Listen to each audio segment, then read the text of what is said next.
estamos conversando com o Dr. Juarez Cunha, presidente da Sociedade Brasileira de Imunizações. Dr. Juarez, quais são os critérios para que possam garantir Carnaval e Réveillon com segurança aqui no Brasil? Bem, Daniel, eu acho que a pandemia Covid tem sido um aprendizado, né? Durante todo esse período aí, e em especial a partir do momento que nós tivemos a possibilidade de utilização de vacina, então que agora praticamente no ano de 2021, nós continuamos aprendendo, né?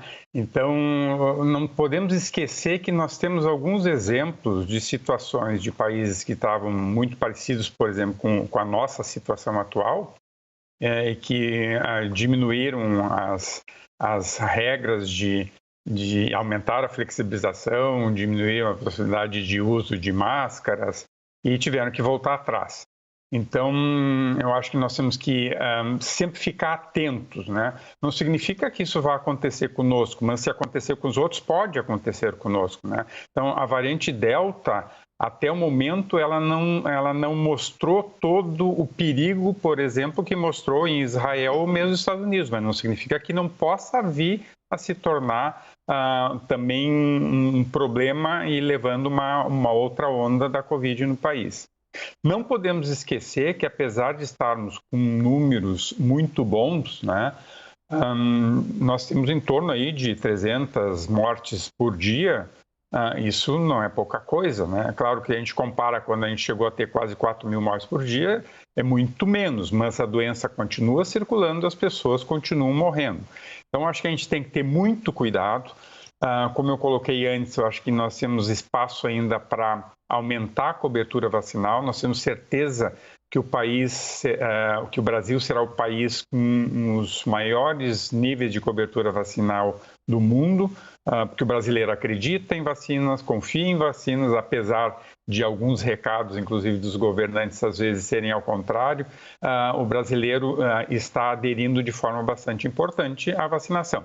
Temos um grupo que é anti-vacina, esse grupo que é calculado em torno de 5%, esse grupo não vai se vacinar, independente das razões que tu mostrar pela ciência, demonstrando o valor das vacinas, mesmo assim, muitas pessoas não vão se vacinar.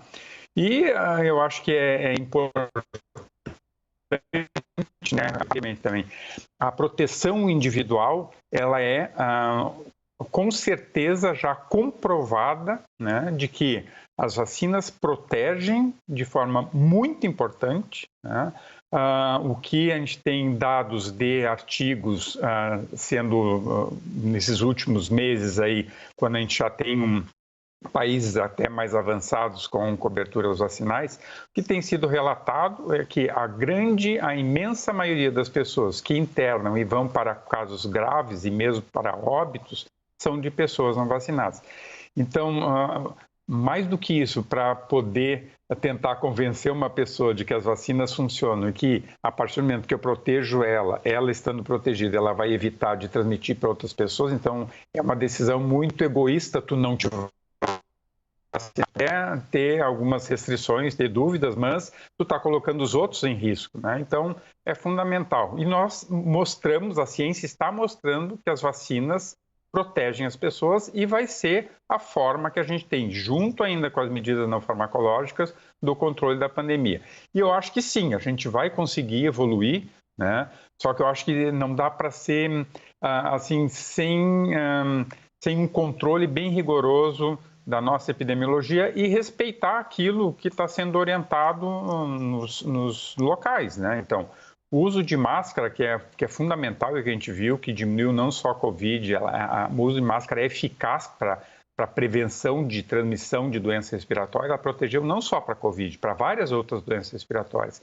Muitas doenças que são transmitidas de forma respiratória diminuíram muito no ano de 2020 e 2021.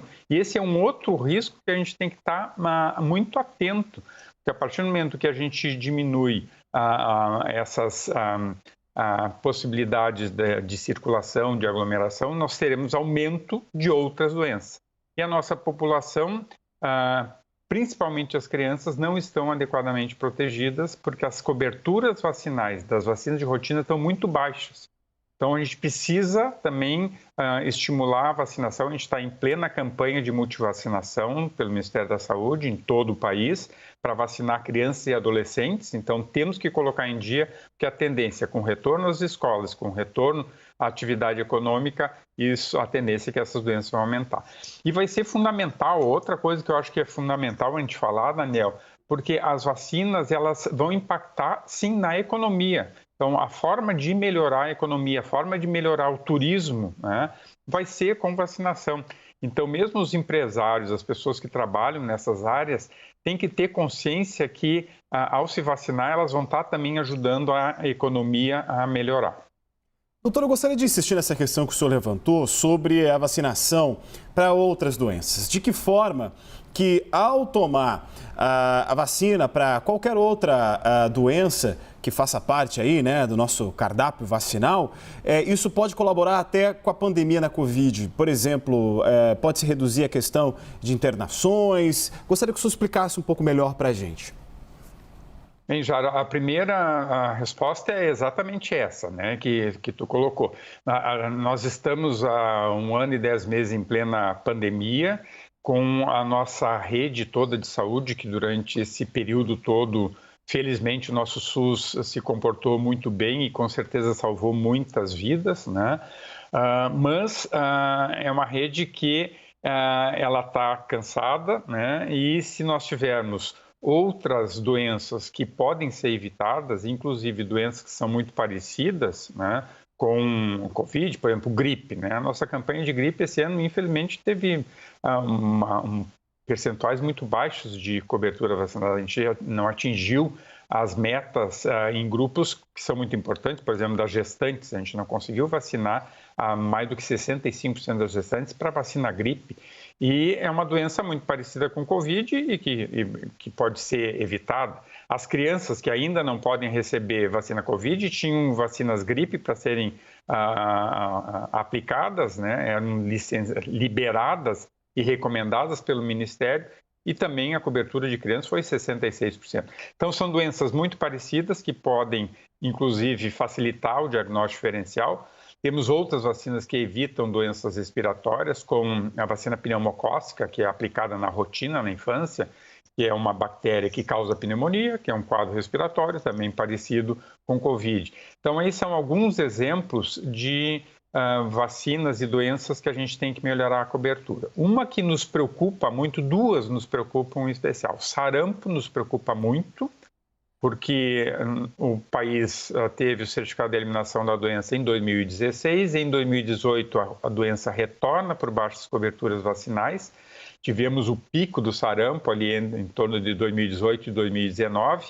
Como o sarampo é de transmissão respiratória, com as medidas não farmacológicas em 2020 caiu muito. Em 2019 tivemos 21 estados com sarampo, 2020 caem esses números, mas o sarampo continua em 2021, nós temos 6 estados ainda com sarampo no Brasil. Uma doença que nós levamos quase 50 anos para eliminar e ela voltou por baixas coberturas vacinais. É transmitida também de forma respiratória e o vírus está circulando no nosso país. Então esse é um exemplo de uma situação que a gente coloca como um risco muito importante, não só para crianças, mas para todas as outras pessoas. Poliomielite também nos preocupa muito. As nossas coberturas vacinais atualmente estão em torno de 60% a 70%, que é muito baixo. E a poliomielite, o último caso do Brasil foi em 1989. Então, as pessoas nem conhecem polio e esse, às vezes, até é um motivo de não vacinarem os seus filhos porque acham que são doenças que nunca viram ou nunca conheceram exatamente por terem sido vacinados. Acham que não precisam vacinar seus filhos, né? É uma doença que continua acontecendo no mundo, né? Somos em países que ela é endêmica ainda, como Afeganistão e Paquistão. Tem uma estrutura enorme, uma logística enorme, estratégias bem definidas para erradicar essa doença, mas para erradicar essa doença a gente precisa ter altas coberturas vacinais, senão o vírus pode circular e pode retornar ao nosso país. Doutor Juarez, muito obrigado por conversar com a gente aqui na CNN. É sempre bom ouvi-lo e ajudar a gente a entender tantas questões que trazem chegam até nós com a desinformação, e ouvi-lo ajuda a esclarecer muita coisa. Volte sempre. Eu que agradeço, Daniel Jair, um prazer ter falado com vocês, e espero, né, sempre poder contribuir com alguma informação que as pessoas entendam com maior facilidade, porque realmente são assuntos bem complexos, né, para as pessoas entenderem e muitas pessoas têm dúvida. Obrigado pelo espaço.